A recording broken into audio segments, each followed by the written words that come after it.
He goes, I'm from Belarus. Why is it already funny? Funny. 25 лютага 2022 года у Киеве меў адбыцца канцэрт вядомага амерыканскага коміка Луіса Кея.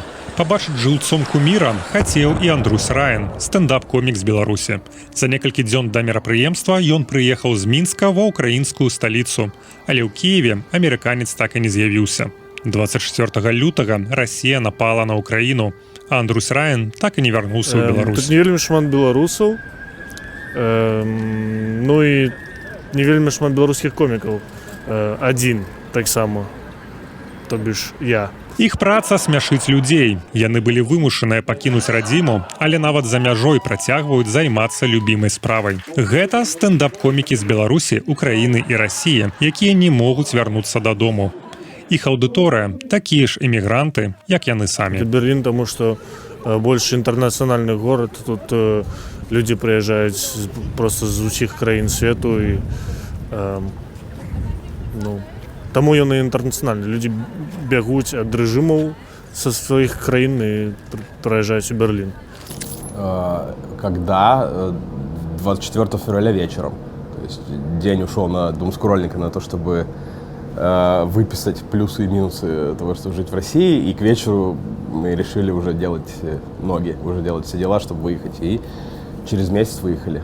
Была колонка за то, чтобы остаться, и за то, чтобы уехать, и в колонке за то, чтобы остаться было то, что у нас все есть, то есть мы с моей женой оба из бедных семей, и мы очень много сделали то, чтобы нормально жить, то есть чтобы у нас была своя квартира, и в ней тоже все было, и мы положили какой-то гигантский труд на это, и как раз к концу 2021 года у нас все сложилось, и мы очень не хотели это терять, а в другой колонке было почти все остальное, и поэтому мы такие, PlayStation того не стоит, и собрались.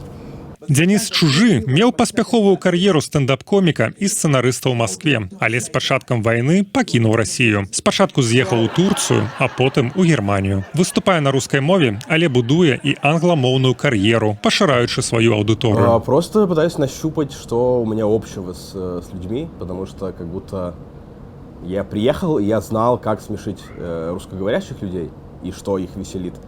И я потом долго примерялся, как веселить, условно говоря, европейцев, потому что ты им рассказываешь какую-то жесть про свою жизнь в России, и ты видишь, что вместо смеха они делают вот так. То есть это их пугает, и ты ищешь вот какой-то баланс. Рассказываю про то, что с моим паспортом сейчас не круто. И прикольно, что ты попадаешь в людей из постсоветского пространства и еще, условно говоря, в людей из арабских стран, из Турции, из Индии той же. То есть они такие, да, мне с паспортом своим хреново. И это прикольно, что вот ты как будто нащупываешь людей, у которых, хотя они вообще из других стран, и там их страны часто не агрессоры, но какие-то общие проблемы, что они люди какого-то второго сорта по оценкам западных стран. Вот мы как будто это тоже вместе нащупываем, и я пытаюсь их тоже утешить. У меня вообще утешение одна из целей моей комедии. Я теперь пытаюсь найти еще людей, больше людей, которых можно утешить, кроме русскоговорящих. Для иностранцев я про Беларусь жартую, потому что яны большая частка не ведаюць нічога, амаль нічога про Беларусь. І у мяне таксама місія больш распавядаць про Беларусь, про нашу сітуацыю, про ўсё, што там было і што зараз происходит у камічнай нейкай форме, фармаце. Слухай, а як вы рэагуеце ўвогуле на гэтыя жарты? Як успрымае аўдыторыя, якая першапачаткова не ведае ўсіх кантэкстаў? Яны шакуюцца ад нейкіх такіх падрабязнасцяў? Ім 100% гэта цікава, таму што яны не ведаюць, яны толькі чулі пра Беларусь, яны не ведаюць, што такое вось такая дыктатура, як у нас. У іх былі свае дыктатуры, крыху іншыя. Я вось заўважыў, што ўсе, хто з'ехалі па розных мэтах, першапачаткова з-за вайны, хто з'ехалі, камедыянты, з якімі я працаваў, яны развіваюцца добра. Я гляджу і бачу нейкае развіццё. За мяжой люди развіваюцца, тому што пра нас сказалі спачатку: ой, да каму там патрэбна, у вас нічога не атрымаецца, і гэтак далей, усе так кажуць. А пасля ты глядзіш канцэрты і творчасць, якую выконваюць людзі за мяжой, так скажам. Яны якасныя, яны цікавыя, яны адлюстроўваюць часу, які яны іх здымалі. Комік Ідрак Мірзалізадэ талыш паводле нацыянальнасці з беларускім пашпартам. Шмат гадоў працаваў у Маскве, цяпер жыве ў Варшаве і ладзіць выступы, у тым ліку на беларускай мове. Тут ёсць прафесійная цікавасць. Гэта развівацца ў жанры, але крыху не ў той сярэдзе, у якой я быў. Напрыклад, тут я магу на меншую аўдыторыю практыкаваць гутарковы жанр, размаўляць з людзьмі. Гэта не лепшая моя старонка, і вось лепшы мой бок, не лепшы мой бок. Я гэта не развіваў добра, а вось на беларускай мове мне гэта цікава. У 2021 годзе Ідрака фактычна выгналі з Расіі. Пасля жарту, дзе ён высмеяваў ксенафобію расіян, яго перабыванне ў краіне стала непажаданым. Коміку на 14 гадоў забаранілі наведваць краіну. Яшчэ да ад'езду Ідрак сутыкнуўся з пагрозамі, хейтам і нават збіццём у цэнтры Масквы. Тая гісторыя збольшага забылася, але хейт прылятае і дагэтуль. Аднак Ідрака ён, здаецца, не асабліва бянтэжыць. Для мяне хейт — гэта магчымасць знайсці дыскусію. Тому што гэта значыць, што чалавеку патрэбна ўвага, я магу яму гэта даць. Я не заўсёды даю. З гэтага можна зрабіць контент. Напрыклад, я сяджу, я не ведаю, пра што расказаць, у мяне няма новых думак, у мяне няма новых жартаў, і тут бац, хтосьці піша: такі чалавек, і нейкі тупы каментар пакідае, я такі: напішам пра гэтага чалавека матэрыял. Так, мене звати Тетяна Фіщук, я з України, з Житомирської області. І в Варшаві досить давно вже, мабуть, 8 років, може трошки менше. Переїхали з родиною. Тетяна – камікеса і уласніця стендап-клуба «Укроп». Хлопці і дівчата ладять україномовні мероприємства во всій Польщі. Я стою, чекаю дуже багато коміків, кожного тільки 5 хвилин. І я ж включила таймер, як я думала, оказалося калькулятор. Так. Аб'яднанне комікаў з'явілася ўжо пасля пачатку паўнамаштабнага ўварвання Расіі ва ўкраіну. Улічваючы вялікую колькасць украінцаў у Польшы, праблем з наведвальнасцю канцэртаў у іх няма. Дуже дякую. 100% ми зрозуміли, що ми не зможемо жартувати на тему війни, 100% ми зрозуміли, що ми не будемо ніколи використовувати тему війни як можливість зібрати людей.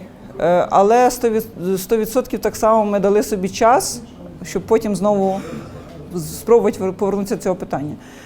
І я вирішила до нього повернутися, це була моя ініціатива після того, коли я, їздячи по різним гуманітарним центрам, пакуючи речі, допомагаючи, щось привозячи, розносячи, роздаючи їжу, я дуже балакуча. Я завжди, куди приїжджаю, я займаю увагу. І на якомусь одному із складів мені сказали: ти завтра приїдеш до нас, дівчата. Я кажу, що мабуть ні, бо я дуже втомлена. У нас зараз живе там маленький циганський табор у квартирі, і взагалі я втомлена страшенно, завтра відпочину. А вони кажуть: ти просто приїдь і біля нас посиди, поговори. Нам так добре, як ти з нами жартуєш, ми забуваємось за все, ми пакуємо, веселимося з тобою, і нам добре. І я тоді зрозуміла, що як би не було навколо важко, гумор – це те, що потрібно. Це як чисте повітря. Меня зовут Михась Ильин, я стендап-комик, и 2,5 года я уже не был в Беларуси. Там я жартовал про Лукашенко, про белорусов, про Беларусь агулам.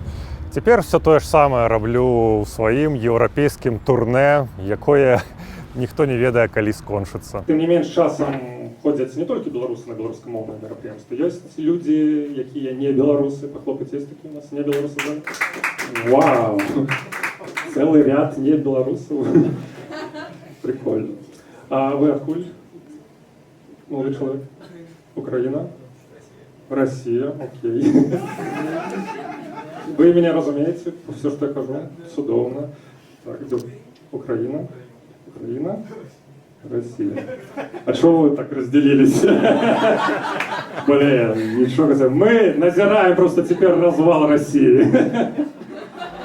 Ну, щиро кажучи, я ввогуле не фанат такого формату, як стендап, але білоруський стендап для мене цікаво, тому що я можу ніяк посміятися чи порефлексувати над тими подіями, які відбуваються в Білорусі, тому ось з мети підтримки і отрималося смішно, мені так само було. Было очень интересно. Это был мой первый опыт, и я сказал бы, что в любом случае с большим удовольствием я ходил бы и буду ходить на белорусский стендап, если он будет еще дальше. Даже не просто для того, чтобы поддержать это как само собой разумеющееся, но и для того, чтобы услышать, что это вообще такое. Как можно ощутить, побыть в зале, где 1,5 часа просто говорят на твоей родной мове, которой ты...